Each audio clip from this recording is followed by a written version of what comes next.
What happens when a husband, silent in public, delivers a stack of divorce papers in answer to his wife's confession? How does a marriage unravel when the woman who claims honesty is her weapon suddenly finds her life reduced to evidence and legal forms? Can you really rewrite the truth when someone's been documenting every lie? Before we dive deeper into this story, I have one small request. Please subscribe, drop a like, comment, and hit that hype button to boost this channel so more people can discover these incredible stories. The champagne bubbled mockingly in my glass as I stared across the candlelit table at Gareth's stone-cold expression. Trattoria Bellini hummed with anniversary celebration around us, but our table felt like a funeral parlor. His mother Ruth sat rigidly beside him, her pearls catching the restaurant's warm light, while Rowan and his wife Leah occupied the seats across from me. My friend Faye nervously adjusted her napkin, clearly sensing the tension I was about to unleash. "I need to say something," I announced, my voice cutting through the pleasant dinner chatter. "Something important about honesty in our marriage." Gareth's fork paused halfway to his mouth. His dark eyes met mine with that same distant look he'd worn for months, the look that drove me to seek warmth elsewhere. "Astra, perhaps this isn't the time," Ruth murmured, her voice carrying that disapproving tone I'd grown to hate over 7 years of marriage. "No, it's exactly the time." I set down my glass with deliberate force.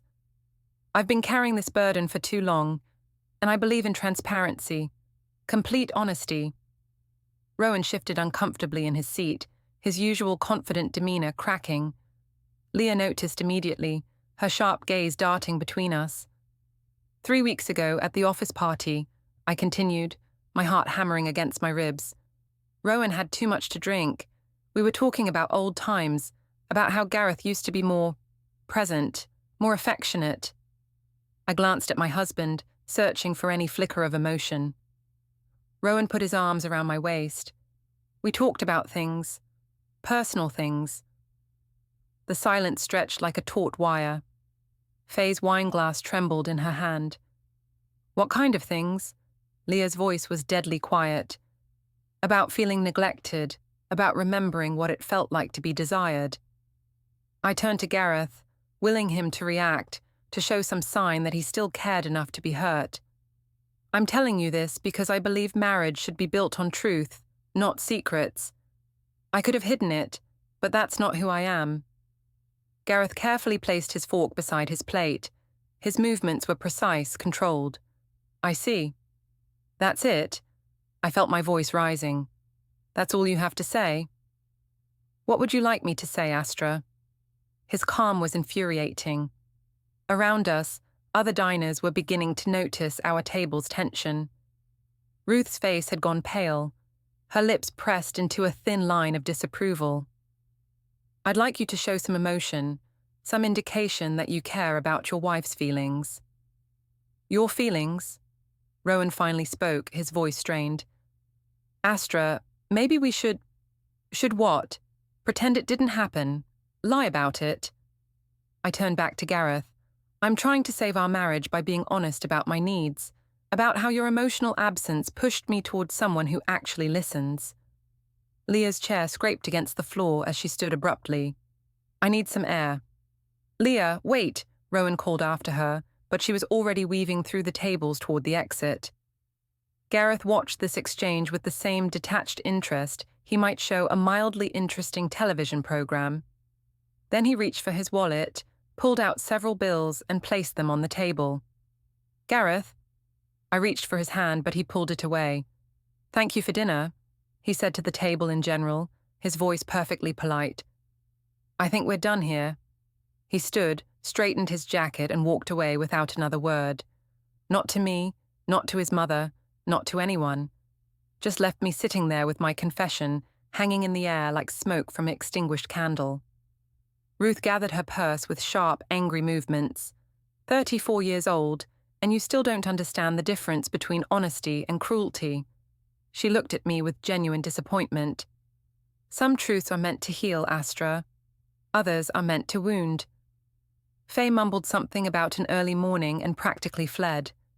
Rowan sat frozen, staring at his untouched dessert. "This isn't how I wanted it to go," I whispered. "What did you want?" he asked. "What exactly did you think would happen?" I didn't have an answer. I'd imagined Gareth fighting for me, showing passion, proving he still cared enough to be jealous. Instead, he'd treated my confession like a weather report, mildly interesting, but ultimately irrelevant. The drive home was silent. Gareth had taken his own car, leaving me to follow his taillights through the suburban streets we'd travelled together for years. Our house looked exactly the same, white colonial with black shutters, perfectly manicured lawn, but something fundamental had shifted. Inside, Gareth went straight to his study and closed the door. I could hear him moving around, opening drawers, the soft tap of computer keys. When I knocked, he didn't answer. "Gareth, we need to talk about this. I think you said everything that needed saying at dinner." His voice came through the door, muffled but clear. No anger, no pain, just that same terrible calm. I pressed my forehead against the cool wood. "I was trying to be honest. I thought you'd want to know." "I did want to know. Now I do." "So what happens now?" The typing stopped. For a moment I thought he might open the door, might finally show me the hurt I knew had to be hiding beneath his composure. "Now I handle things," he said finally. "Go to bed, Astra. We'll talk when I'm ready." But we both knew that might be never. 3 days passed like walking through molasses.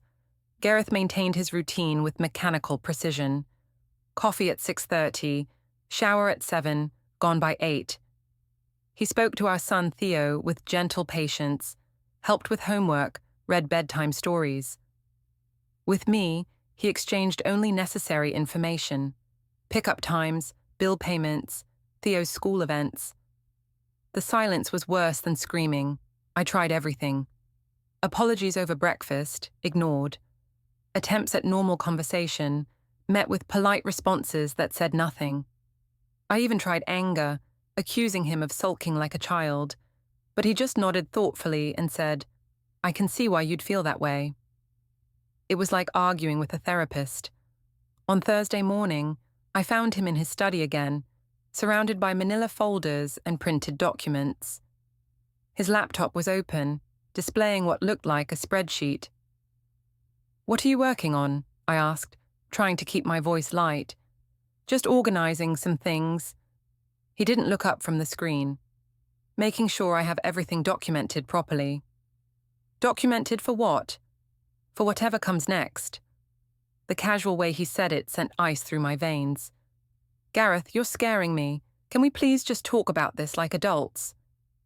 He finally looked at me, his expression neutral but somehow final. "We did talk about it. At dinner. In front of our friends and family. That was your choice. I thought you'd want honesty. I did. And now I'm being honest too. I'm handling this situation in the way that makes the most sense to me." I noticed the folders were labeled in his neat handwriting. Financial records, communication logs, timeline. My name appeared on several tabs, along with dates I recognized from the past few months. "You're building a case against me. I'm documenting facts, the same way you documented your feelings with Rowan." The comparison stung because it was accurate.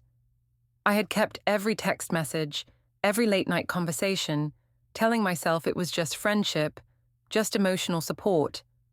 But Gareth wasn't stupid. He'd probably figured out the depth of my connection to Rowan long before my restaurant confession. "I never slept with him," I said desperately. "It was just talking, just connection." "I know." Gareth's fingers returned to the keyboard. "You were very clear about the boundaries you maintained. Arms around the waist, personal conversations, emotional intimacy with my friend while I was working late to provide for our family." Each word was delivered without heat, which somehow made them cut deeper. "You're never here, Gareth. Even when you're physically present, you're thinking about work, about your projects, about everything except me." "You're probably right." He saved the document and closed the laptop. "I've been a disappointing husband. distant, preoccupied, emotionally unavailable. That's clearly documented now, too. I wanted to shake him, to force some genuine reaction from behind that maddening calm. So you're just giving up? Not even going to try to fix this? Fix what, exactly? Your need for attention I apparently can't provide. Your connection with Rowan. The fact that you chose to humiliate both of us publicly rather than have a private conversation. I was trying to save our marriage by telling everyone it was broken.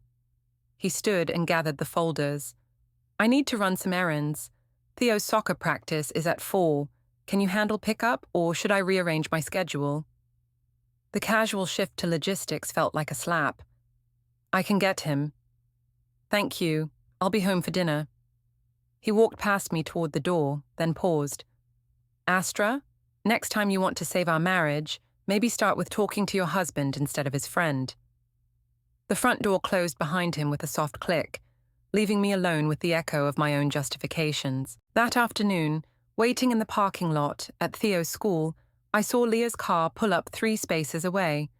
She spotted me immediately, and for a moment I thought she might come over. Instead, she deliberately turned her back and struck up an animated conversation with another parent. The message was clear.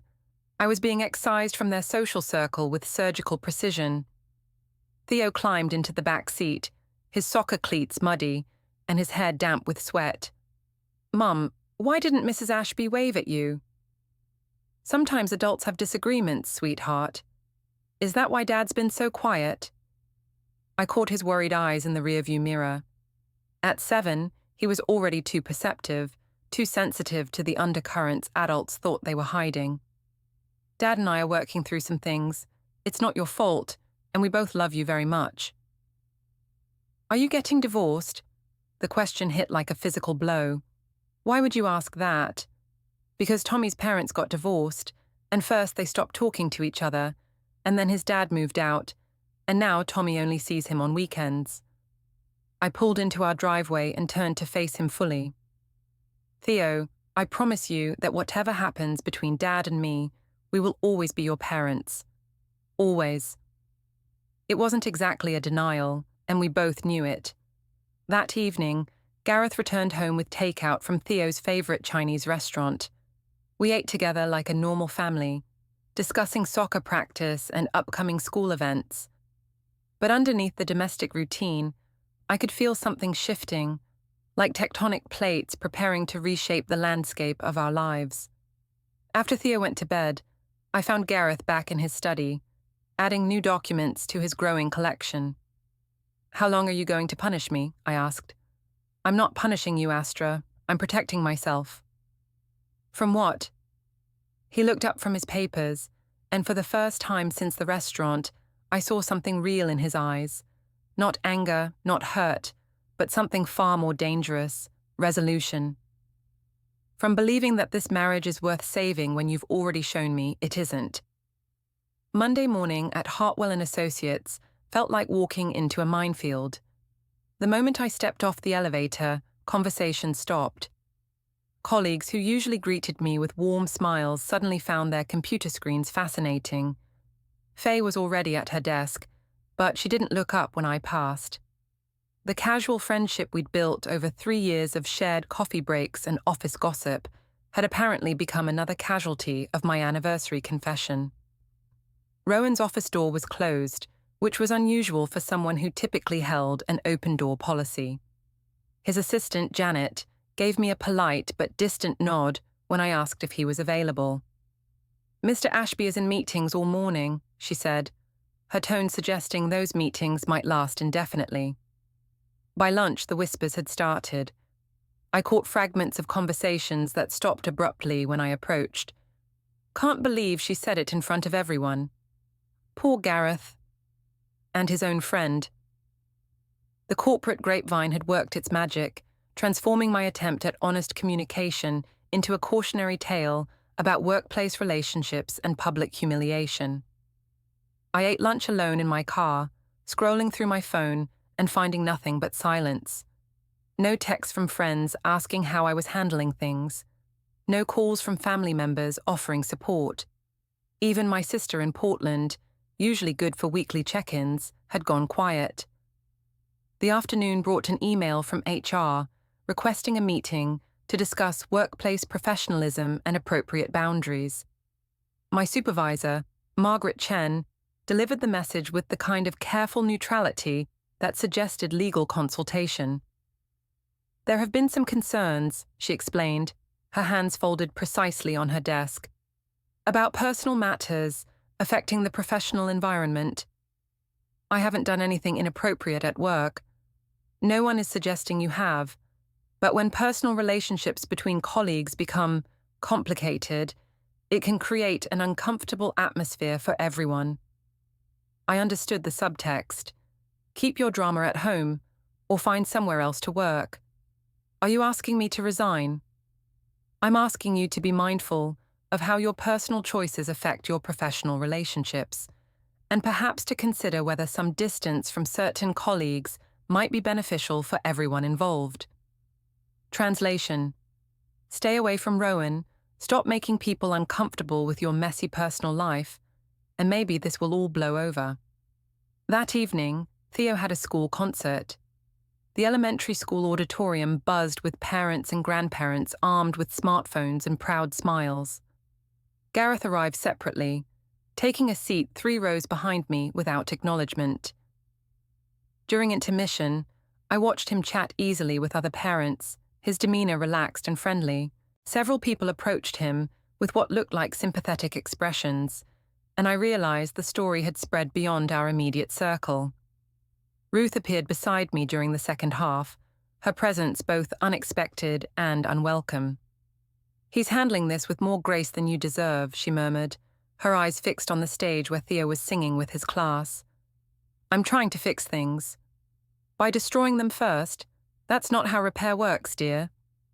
Gareth won't even talk to me. What exactly do you want him to say? That he's fine with you seeking emotional intimacy with his friend? That public humiliation is an acceptable form of marital communication?" The children's voices rose in a sweet harmony that contrasted sharply with the bitter conversation we were having in whispered tones. "I made a mistake," I admitted. "You made several mistakes. The first was betraying your husband's trust. The second was betraying it with his friend. The third was announcing it like some kind of moral victory." Ruth's voice remained low but cutting. "And the fourth is expecting him to pretend it doesn't matter." After the concert, parents clustered in the hallway, children running between them with excitement. I watched Gareth accept congratulations on Theo's performance, his smile genuine and warm. When Leah and Rowan approached him, my stomach clenched. The conversation looked friendly, even supportive. Leah placed a hand on Gareth's shoulder in a gesture of comfort that spoke volumes about where loyalties had settled. Rowan looked uncomfortable but respectful, like a man acknowledging the damage he'd helped cause. Then Gareth's eyes found mine across the crowded hallway. For a moment, we just looked at each other, 2 people who'd shared 7 years of marriage, a home, a child, and now this unbridgeable distance. He turned away first. At home, Theo chatted excitedly about the concert while we helped him out of his dress clothes and into pajamas. For those few minutes, we functioned like a normal family again. Gareth praised Theo's singing, I fussed over getting the bow tie untied properly, and our son basked in the attention. But after Theo was tucked into bed, the silence returned. I found Gareth in the kitchen, loading the dishwasher with methodical precision. The domestic scene felt surreal, given the emotional wasteland our marriage had become. "People are choosing sides," I said. "Yes. It doesn't seem fair that I'm losing everyone." He paused in his loading, a coffee mug suspended in his hand. "What did you think would happen, Astra?" "I thought people would understand that marriage is complicated, that sometimes people make mistakes when they're lonely and neglected." "Ah." He placed the mug in the top rack with careful precision. "So this is still about my failures as a husband. It's about both of us failing each other." "I see. I failed you by working too much and not being emotionally available. You failed me by developing an intimate relationship with my friend and then announcing it publicly. Those seem equivalent to you." The reasonable tone made his words more devastating than shouting would have been. "I never meant to hurt you." "I believe that. I also believe you never considered whether you might hurt me. There's a difference." He closed the dishwasher and turned to face me fully. "Astra, I've spent the last week trying to understand how we got here, and I think I do understand now." "Then help me understand too." "You wanted a reaction. You wanted me to fight for you, to show jealousy, to prove I still cared enough to be wounded by your betrayal. Instead, I disappointed you again by responding with the same emotional distance that drove you to Rowan in the first place." His analysis was so accurate it took my breath away. "But here's what you didn't consider," he continued. "Maybe my distance isn't indifference. Maybe it's self-preservation. Maybe I learned a long time ago that the safest way to love you is from behind walls you can't breach. That's not a marriage, Gareth. That's just coexistence." "You're right. It's not a marriage. It's what we've been pretending is a marriage while we slowly destroyed each other with unmet expectations and unspoken resentments. The truth of it hung between us like a verdict. So what do we do now? Now I stop pretending this is fixable, and you stop pretending it's entirely my fault." He walked toward the stairs, then paused. "I'll be staying in the guest room for a while. I think we both need space to figure out what comes next." I stood alone in the kitchen, surrounded by the detritus of normal family life: Theo's school papers on the counter, grocery lists held by magnets on the refrigerator, a calendar marked with soccer practices and dentist appointments. All the mundane details of a life that was quietly falling apart. The next 2 weeks passed in a strange limbo. Gareth maintained his polite distance, treating me like a housemate with whom he shared parenting responsibilities. He was unfailingly civil, helpful with household tasks, and completely unreachable on any emotional level. I began to notice things, small things that individually meant nothing, but collectively painted a picture of systematic preparation. He'd changed the password on his laptop. When I asked him about a utility bill, he mentioned he'd switched to paperless statements. The credit card bills that usually arrived in a neat stack on his desk had disappeared entirely. One morning, I found him on the phone in his study, speaking in the low, professional tone he used for business calls. But it was Saturday, and his consulting firm didn't typically work weekends. "Yes, I understand the timeline," he was saying. "I'll have everything organized by then." When he saw me in the doorway, he wrapped up the call quickly. "Work emergency?" I asked. "Something like that." I was losing him in increments, like watching someone fade in a photograph. Each day, he seemed a little more distant, a little more prepared for something I couldn't quite identify. The breaking point came on a Tuesday afternoon. I'd left work early for a dentist appointment that was cancelled at the last minute, so I arrived home to find Gareth's car in the driveway and voices coming from the kitchen. "Have everything documented," a woman's voice was saying. "The timeline is particularly important." "I've been thorough," Gareth replied. "Dates, communications, witnesses to the public disclosure." I froze in the hallway, recognizing the clinical tone of legal consultation. "And you're certain about this course of action," the woman continued. "Once we file, there's no going back to mediation." "I'm certain." My heart hammered against my ribs as I crept closer to the kitchen doorway. Through the crack, I could see Gareth sitting at our breakfast table across from a woman in a navy suit, legal documents spread between them. "The custody arrangement you're proposing is reasonable," she said. "Joint custody, alternating weeks, shared decision-making. Given the circumstances, most judges would find it fair." Custody. The word hit me like a physical blow. "What about the house?" Gareth asked. "That depends on whether she contests the divorce. If she agrees to the terms, you can probably work out a buyout arrangement. If not," the lawyer shrugged, "forced sale and division of assets." I backed away from the kitchen, my hands shaking. This wasn't preparation for a difficult conversation or marriage counseling. This was preparation for war. In our bedroom, I sat on the edge of the bed we'd shared for 7 years and tried to process what I'd overheard. Gareth wasn't just pulling away emotionally. He was systematically dismantling our life together. The lawyer left 20 minutes later. I heard her car pull out of the driveway, followed by the sound of Gareth moving around the kitchen, probably cleaning up the evidence of their meeting. When he came upstairs, I was still sitting in the same spot, staring at my hands. "We need to talk," I said. "Do we?" "I heard you're meeting with the lawyer." He didn't look surprised or embarrassed. If anything, he seemed relieved. "Then you know where this is heading." "Gareth, please, can't we try counselling first? Can't we at least attempt to work this out?" "Work what out, exactly?" "Your need for emotional intimacy with other men.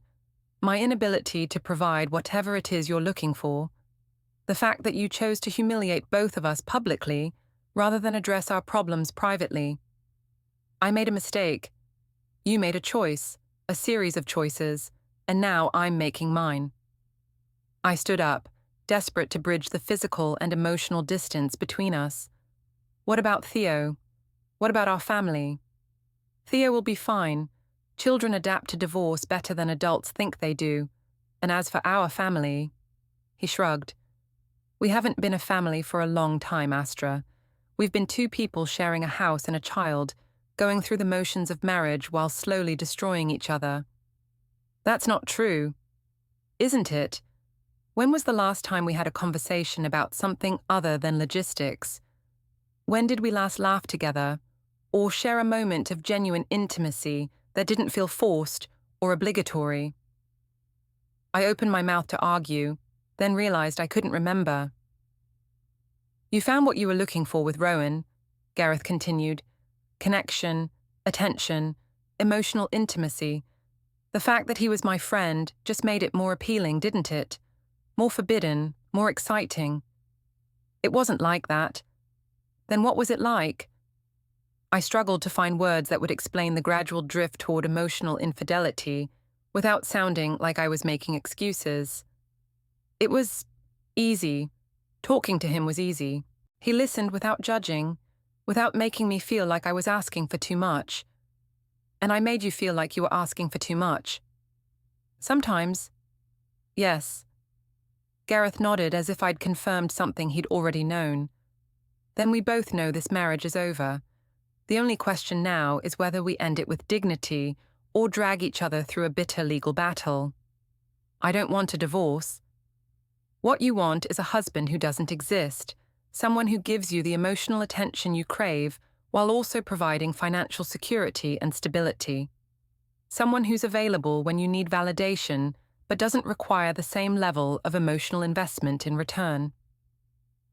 His analysis was so accurate it felt like being dissected. "That's not fair." "Maybe not, but it's honest, and you did say you value honesty above all else." That evening, Theo asked why Daddy was sleeping in the guest room. I gave him the same vague explanation about adults working through problems, but his 7-year-old logic was starting to connect dots I wished he couldn't see. "Is it because you like Mr. Ashby more than Daddy?" The question came out of nowhere, delivered with the devastating directness only children possess. "What makes you ask that?" "I heard you talking to him on the phone. You use your happy voice with him, but not with Daddy anymore." I knelt down to his eye level, my heart breaking at his worried expression. "Theo, sometimes adults have friendships that get complicated, but that doesn't mean I love Daddy any less, or that I love you any less. But you do like Mr. Ashby." There was no point in lying to him. Children sense deception like smoke detectors sense fire. "I do like Mr. Ashby, but liking someone and loving someone are different things, and the most important thing is that Daddy and I both love you more than anything in the world. Even if you get divorced?" The word sounded strange in his small voice, like he was trying on adult vocabulary that didn't quite fit. "Even then, no matter what happens between Daddy and me, we will always be your parents, always." But as I tucked him into bed that night, I knew that always was about to look very different than any of us had imagined. The school's spring carnival arrived with cruel irony on a perfect Saturday afternoon. Families spread across the playground, children shrieking with delight at game booths and face-painting stations. Under normal circumstances, Gareth and I would have worked the event together, taking turns manning the PTA booth and following Theo from activity to activity. Instead, we moved through the crowd like polite strangers, coordinating Theo's schedule with the efficiency of divorced parents who hadn't yet made it official. "I'll take him to the ring toss," Gareth said, checking his watch. "You can handle the face-painting line." "Fine. Meet back at the cakewalk in 30 minutes. "Sure." The casual coordination felt rehearsed, like we were practicing for our post-divorce future. I was watching Theo get a superhero design painted on his cheek when Leah appeared beside me. Her presence was so unexpected that I actually stepped backward. "Hello, Astra." "Leah, I didn't expect to see you here." "Tyler's in Theo's class. We're not going to avoid school events because of your situation." The word situation carried the weight of careful legal consultation. She'd obviously been coached on what to say and how to say it. "How are things?" I asked, though I wasn't sure I wanted to know. "Complicated. Rowan's been beating himself up about his part in all this. He genuinely cares about Gareth, and he feels terrible about the position he's put everyone in. It wasn't entirely his fault." "No, it wasn't." Leah's gaze was steady and unforgiving. "But he's taking responsibility for his choices. That's what adults do." The implication hung between us like a challenge. "I'm trying to take responsibility too." "Are you? Because from where I sit, it looks like you're still playing the victim, still acting like this whole mess is something that happened to you rather than something you created." Other parents were starting to notice our conversation, their curious glances adding to my discomfort. "I made mistakes," I said quietly. "I'm trying to fix them." "Some things can't be fixed, Astra. Some betrayals are too fundamental to repair." Leah's voice softened slightly, but her words remained cutting. "Gareth is a good man. He deserved better than this." She walked away before I could respond, leaving me standing beside the face-painting booth with the weight of public judgment settling on my shoulders. 20 minutes later, I found Gareth and Theo at the basketball toss, where Theo was trying to win a stuffed dinosaur that was clearly too large for the game's rigged odds. "One more try, Dad. Please." Gareth handed over another $1 with the patient indulgence of a father who knew the game was designed to separate parents from their money, but couldn't resist his child's enthusiasm. "Having fun?" I asked, trying to recapture some sense of family normalcy. "Mom, look what I won." Theo held up a small plastic whistle, his face glowing with pride. "That's wonderful, sweetheart." For a moment, the three of us stood together like any other family at the carnival. But the illusion shattered when Faye approached with her daughter Emma. "Theo, Emma's been looking for you. Want to go try the duck pond game?" The children ran off together, leaving the adults in an awkward triangle of former friendship and current tension. "How are you holding up?" Faye asked, though her tone suggested the question was more obligation than genuine concern. "I've been better." "I imagined so." Faye glanced at Gareth, who was watching Theo and Emma with focused attention. "This whole situation is it's been hard on everyone." "I know that. I'm trying to make things right." "Are you?" The question came from Gareth, who turned to face me with an expression I couldn't read. "Because it seems like you're trying to minimize the damage to yourself while expecting everyone else to pretend this didn't happen." The public setting made his directness feel like an ambush. Other parents were close enough to overhear, and I could feel their attention focusing on our conversation. "That's not fair," I said quietly. "Isn't it? You've spent 3 weeks telling anyone who'll listen that this is all about my emotional unavailability and your unmet needs. You've painted yourself as a neglected wife who made an understandable mistake, but you haven't once acknowledged the real impact of your choices." Faye shifted uncomfortably, clearly wishing she could escape the conversation. What impact? I asked, though I was beginning to understand that this was the confrontation I'd been dreading. You didn't just betray me, Astra. You betrayed our son, our friends, our families. You took something private and made it public in the most humiliating way possible, and then you acted like your honesty was some kind of virtue. His voice remained calm, but there was steel underneath that I'd never heard before. You destroyed Rowan's marriage, damaged his friendship with me, and put our son in the middle of adult drama he shouldn't have to understand. All because you needed attention and validation more than you needed to protect the people who love you. Gareth, please, not here. No, this is exactly the right place, because this is where our friends and neighbors can see what real accountability looks like instead of the performance you've been giving for weeks. Faye mumbled something about checking on the children and practically fled. Other parents were openly staring now, some with sympathy, others with the fascination people show for public disasters. You want to know why I've been distant, Gareth continued, because I learned years ago that loving you meant accepting that I would never be enough, that you would always need more attention, more validation, more emotional drama than I could provide. So I gave you what I could and tried to protect myself from the rest. That's not love, I whispered. That's just survival. You're right, it is survival, and it worked until you decided that survival wasn't enough. Until you decided that my friend could give you what I couldn't, and that our marriage was worth sacrificing for the thrill of emotional infidelity. The word infidelity hung in the air like a judgment.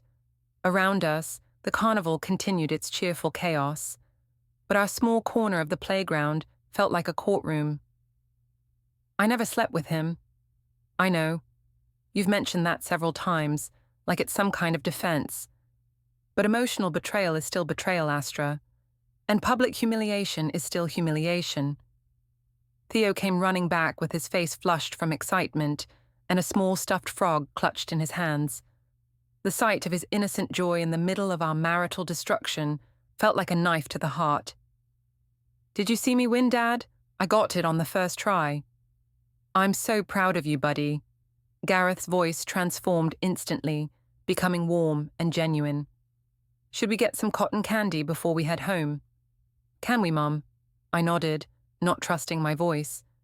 The casual way Gareth had shifted from devastating honesty to parental warmth showed me exactly how much practice he'd had at compartmentalizing his emotions. As we walked toward the cotton candy stand, I realized that the confrontation I'd been dreading had finally happened.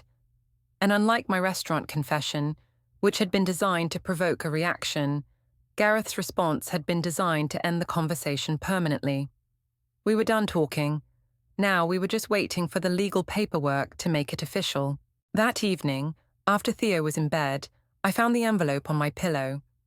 My name was written across the front in Gareth's careful handwriting, and the weight of the contents told me everything I needed to know. Inside were divorce papers, custody agreements, and a property settlement proposal. Everything was fair, reasonable, and completely final. There was also a handwritten note. You once told me that truth fixes everything. So here's yours. I loved you the best way I knew how, and it wasn't enough. You loved me the only way you could, and it wasn't sustainable. We can spend the next year fighting about whose fault that is, or we can accept that some marriages are simply incompatible with the people in them. I choose acceptance. I hope you will too. Gareth. I sat on the bed holding the papers that would legally end 7 years of marriage, and for the first time since the anniversary dinner, I understood that this wasn't about punishment or revenge. It was about two people who had slowly destroyed each other while trying to love in languages the other couldn't understand. The truth did fix everything, just not the way I'd expected. The divorce papers sat on my kitchen table for 3 days before I could bring myself to read them thoroughly. Gareth had been meticulous in his preparation, every asset accounted for, every debt divided fairly, every detail of Theo's custody arrangement spelled out with legal precision. Joint custody with alternating weeks. The house would be sold, proceeds split equally. retirement accounts divided according to state law, child support calculated to the penny based on our respective incomes. It was the most thorough document of failure I'd ever seen. I called 3 lawyers before finding one who would take my case, and even then, Patricia Hendricks seemed more interested in managing my expectations than fighting the settlement. "Your husband's attorney has done excellent work," she said, flipping through the papers in her downtown office. "Everything here is not only fair, it's generous. Fighting this would cost you more in legal fees than you'd likely gain in additional assets. But surely there's something—" "Mrs. Lysander, let me be direct. Your husband has documented evidence of emotional infidelity, public humiliation, and what appears to be a pattern of behavior that undermines the marriage. If we contest this divorce, those details become part of the public record. Is that really what you want?" The thought of our private failures being discussed in open court made my stomach turn. "What about Theo? Shouldn't he stay in one home instead of bouncing back and forth? The custody arrangement your husband is proposing is actually ideal for your son's stability. Both parents remain actively involved, neither is relegated to weekend visitor status, and the alternating schedule gives Theo consistent time with both of you. It feels like I'm losing everything." Patricia leaned back in her chair, her expression sympathetic but realistic. "Mrs. Lysander, you're not losing everything. You're ending a marriage that was already over and doing it in a way that preserves your dignity and your relationship with your son. That's actually a victory, even if it doesn't feel like one." I signed the papers that afternoon, my signature sealing the end of my marriage with the same mechanical precision Gareth had used to document its failure. The next few weeks passed in a blur of logistics, realtors and appraisers, boxes and storage units, the systematic dismantling of a shared life. Gareth handled everything with the same calm efficiency he'd shown throughout our separation, treating the divorce like a complex business transaction that required careful attention to detail. We told Theo together, sitting in our living room on a Thursday evening after homework was finished and dinner was cleared away. "You know how Mum and Dad have been having some grown-up problems," Gareth began, his voice gentle but clear. Theo nodded solemnly. At 7, he'd already figured out more than we'd given him credit for.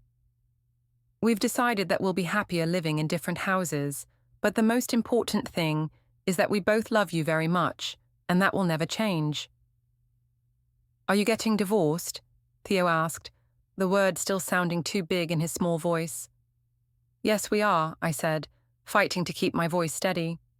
"But you're going to have 2 homes now, and you'll spend time with both of us." "Will I have my own room in both places?" "Absolutely," Gareth assured him. "And all your toys and books can go back and forth with you, or we can get duplicates so you have everything you need in both homes." Theo considered this with the seriousness of a child trying to understand an adult world that suddenly felt less stable. "Is it because Mom likes Mr. Ashby?" Theo's question landed like a punch, because it meant he'd already been carrying the truth by himself. Gareth answered carefully, saying we had different ideas of what marriage should be, and sometimes adults can't fix problems even when they try. Theo asked if we'd still be friends. I told him the only honest thing I could. We would always be a family because of him, and we would always work together to take care of him. Then life moved fast, the way it does when something ends. The house sold in 2 weeks. Gareth found a townhouse near Theo's school. I rented a 2-bedroom apartment in the same district, close enough for smooth handoffs, far enough for boundaries. Moving day felt like a quiet humiliation. People showed up to help, but they were Gareth's people now. Even Rowan arrived, carrying boxes through the home his choices helped break. In the hallway, he whispered that he was sorry. I told him I knew. He said Gareth was a good man who didn't deserve this. I told him neither did Leah. Rowan admitted the only truth left. We all made choices, and now we were living with the consequences. By evening, the house was hollow. No furniture, just echoes of birthdays, Christmas mornings, First steps, lost teeth. Gareth stood with me in that empty living room and said he had no regrets about the divorce, only about how we got there. He wished we'd been brave enough to talk honestly before it turned destructive. Maybe it wouldn't have saved us, he said, but it would have hurt fewer people. He handed me the keys like a final punctuation mark. He said he hoped I found someone who could give me the emotional connection I wanted without feeling like they were losing themselves. I asked what he wanted. Peace, he said immediately. I'm looking for peace. 3 months later, the custody rhythm had settled into something livable. Theo's superhero room was done. The transitions became routine. He adapted the way kids do when the adults stopped making everything unstable. I ran into Faye at the grocery store. Awkward but not cruel. She asked how I was adjusting. I told her Theo was doing well, and that Gareth seemed lighter than he'd been in years. Faye nodded like she'd been waiting to hear it. Sometimes the end of pain feels like relief, she said, even when it's sad. Then I asked the question I didn't expect to ask. Were we friends again? She didn't pretend it was easy.